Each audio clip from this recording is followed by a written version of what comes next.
টানা বৃষ্টি ও বন্যায় ভিয়েতনামের মধ্যাঞ্চলে নিহতের সংখ্যা বেড়ে ৪১ জনে দাঁড়িয়েছে।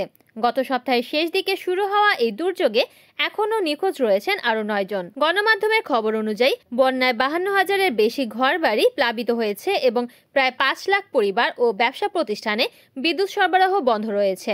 গত ৩ দিনে বৃষ্টিপাত ১.৫ মিটার ছাড়িয়ে গেছে। কয়েকটি এলাকায় ১৯৯৩ সালের ভয়াবহ বন্যার সর্বোচ্চ ৫.২ মিটারের রেকর্ডও অতিক্রম করেছে। সবচেয়ে ক্ষতিগ্রস্ত এলাকায় রয়েছে উপকূলীয় শহর হোইয়ান ও ন্যাট্রাং। এছাড়া মধ্যাঞ্চলের কফি উৎপাদন অঞ্চল, যেখানে এর আগে ঝড়ের কারণে ফসল সংগ্রহ বিলম্বিত হওয়ায় কৃষকরা আগে থেকেই বিপাকে ছিলেন। সম্প্রতি মাসগুলোতে ভিয়েতনাম চরম আবহাওয়ার কবলে পড়েছে। কালমিয়াগি ও বুয়ালয় এই দুই টাইফুন পরপর আঘাত হেনে ব্যাপক ক্ষতি ও প্রাণহানি ঘটিয়েছে।